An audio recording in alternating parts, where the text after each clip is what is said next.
नमस्ते, welcome to my channel cooking tasty. एक और नए वीडियो के साथ मैं फिर से आप सभी के सम्मुख लेके आई हूँ एक बहुत ही ज़्यादा यूनिक मिठाई। जी हाँ, गेहूँ और रागी के आटे से बनी हुई बहुत ही स्वादिष्ट बर्फ़ी है ना। बिल्कुल एकदम यूनिक मिठाई, देखने में ही नहीं खाने में भी बहुत ही स्वादिष्ट है और बिल्कुल एकदम अलग है, नई है। जी हाँ, दिखने में भी एकदम कलाकंद के जैसी और खाने में भी बहुत ही स्वादिष्ट, हेल्दी, क्योंकि हमने इसमें भरपूर मात्रा में ड्राई फ्रूट्स डाले हैं जो कि बहुत ही टेस्टी है और हेल्दी है। तो आइए शुरू करते हैं। यहाँ पर हमने पूरी तैयारी कर ली है। कोई भी रेसिपी बनाने से पहले अगर हम इस तरह से तैयारी कर लेते हैं तो बहुत ही आसानी हो जाती है रेसिपी बनाना। तो यहाँ पर हमने गेहूं का आटा, रागी का आटा, उसके अलावा हमने ड्राई फ्रूट्स और मीठे की जगह हमने यहाँ पर गुड़ का यूज़ किया है जो कि बहुत हेल्दी है।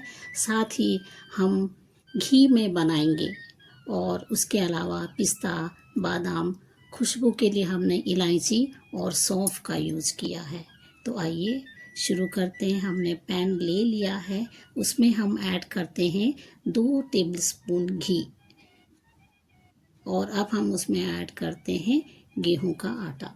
इसको हल्की आंच पर अच्छी तरह से भूनेंगे जब तक कि अच्छी तरह से पक जाए, फ्राई हो जाए और आटे में से अच्छी खुशबू आने लगे। तो हमने यहाँ पर फ्लेम कम ही रखी है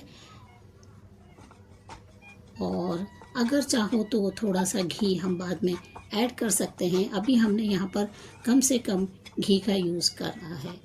चाहो तो घी बाद में और भी ऐड कर सकते हैं अपनी टेस्ट के अनुसार या अपने पसंद के अनुसार। तो अच्छी तरह से हमने भून लिया है। अब हम इसको एक थाली में डालते हैं और उसी पैन में हम रागी का आटा फ्राई करेंगे। फिर से हमने 2 टेबलस्पून घी ले लिया है और हमने रागी और गेहूं का आटा हाफ कप ही लिया है। हाफ कप गेहूं का आटा, हाफ कप रागी का आटा। यहाँ पर रागी का आटे का कप छोटा था तो उसमें हम थोड़ा सा आटा और ऐड करेंगे ताकि दोनों की क्वांटिटी बराबर रहे। वैसे यहाँ पर थोड़ा हमने रागी का आटा गेहूं के आटे से कम ही लिया है। इसको भी हम अच्छी तरह से फ्राई करते हैं, भूनते हैं जब तक कि वह अच्छी तरह से भून ना जाए। फ्लेम हमने यहाँ पर कम ही रखी है। अच्छी खुशबू आने तक हम इसको भूनेंगे। तो अच्छी तरह से मीडियम से एकदम लो फ्लेम पर हम इसको फ्राई करते हैं। अब आप देखेंगे कि धीरे धीरे घी छूटने लगा है, इसका मतलब कि अच्छी तरह से फ्राई हो गया है। थोड़ी देर तक अब ऐसे ही हम रागी के आटे को फ्राई करेंगे और थोड़ी ही देर में आप देखते हैं कि अच्छी तरह से भून रहा है, अच्छी सी उसमें खुशबू भी आने लग गई है। तो इसी तरह हम गेहूं और रागी के आटे से एक बहुत ही अच्छी बर्फ़ी बना रहे हैं। अब हमने रागी के आटे को एक अलग कटोरी में रख दिया है। गेहूं और रागी के आटे को हमने फ्राई कर दिया है। अब हमने जो गोंद लिया है उसके छोटे छोटे टुकड़े कर दिए हैं और उसको थोड़े से घी में एकदम से स्लो फ्लेम पे, एकदम लो फ्लेम पर हम अच्छी तरह से फ्राई करते हैं ताकि ये गोंद अच्छी तरह से फ्राई हो जाए, एकदम क्रंची हो जाए। ज़्यादा हमको तेज़ फ्लेम नहीं करनी है। अगर तेज़ फ्लेम करते हैं तो बाहर से ये गोंद जल जाते हैं और अंदर से कच्चे रह जाते हैं। इसलिए बिल्कुल मंदी आंच पे हम इनको फ्राई करते हैं और एक अलग कटोरी पे निकालते हैं। और अब हम इसमें किशमिश के हमने छोटे छोटे टुकड़े कर दिए हैं और उसको भी एक थोड़ा सा फ्राई करते हैं और उसको भी एक अलग कटोरी में निकाल देते हैं। और उसी पैन में हम टिश्यू से एकदम सावधानी से पोंछते हैं। और अब हम उसमें डालते हैं हाफ से थोड़ा ज़्यादा गुड़ हमने डाला है, हाफ कप, और उसमें थोड़ा सा हमने पानी ऐड किया है। ज़्यादा पानी नहीं मिलाना है क्योंकि हमको चाशनी एकदम पतली नहीं, थोड़ी सी मीडियम चिपचिपी बनानी है। तो अच्छी तरह हम उसमें खुशबू के लिए हमने सौंफ को और इलायची को कूट दिया है और इसको अच्छी तरह से उबाल आने तक मिक्स करते हैं ताकि गुड़ जो है अच्छी तरह से, जब तक गुड़ अच्छी तरह से पिघल ना जाए। अब हम चाशनी बनी या नहीं टेस्ट करने के लिए हमने एक कटोरी पे पानी लिया है और थोड़ा थोड़ा करके डालते हैं। अगर इस तरह का रिंग बन रहा है तो इसका मतलब कि चाशनी अब बन चुकी है। थोड़ी देर और हम चलाते हैं, देखते हैं। देखिए इस तरह थोड़ा बहुत चिपचिपापन आना चाहिए, उससे ज़्यादा नहीं। तो यहाँ पर चाशनी तैयार हो गई है। अब हम उस चाशनी को एक अलग छोटी सी कटोरी में निकालते हैं और छन्नी से छानते हैं। और जो सौंफ और इलायची के छिलके हैं वो हम इसमें नहीं डालेंगे, सिर्फ हमको खुशबू के लिए हमने इसको यहाँ पर हमने यूज़ किया। अब हम पैन में रागी का आटा जो हमने फ्राई किया था उसको डालते हैं। उसमें गुड़ की बनी हुई चाशनी को हम ऐड करते हैं और अच्छी तरह से मिक्स करते हैं। उसके बाद हमने जो ड्राई फ्रूट्स कट करके रखे थे उसके अलावा हम सीक्रेट इंग्रेडिएंट जो है अमूल मिल्क पाउडर को ऐड करेंगे टेस्ट के लिए। और उसके बाद अच्छी तरह से उस पाउडर को मिक्स करेंगे, इससे स्वाद बहुत अच्छा आता है। और गोंद जो हमने फ्राई किया था और ड्राई फ्रूट्स किशमिश काजू बादाम जो भी हमने रखे थे उन सभी को ऐड करते हैं और अच्छी तरह से मिक्स करेंगे ताकि अच्छे से मिक्स हो जाए और जो गुड़ की चाशनी हमने मिलाई थी वो भी अच्छी तरह से सब मिठास पूरे में फैल जाए। और हमने यहाँ पर फ्लेम बिल्कुल कम रखा है, फ्लेम को ज़्यादा नहीं रखना है। अगर ज़्यादा फ्लेम हम ज़्यादा रखते हैं तो थोड़ी जलने की संभावना रहती है। अब हम इस जो हमने ये पेस्ट है इसको हम एक इको फ्रेंडली टिफ़िन बॉक्स में रखेंगे जो कि प्लास्टिक अच्छा है और गर्मी को भी सह सकता है।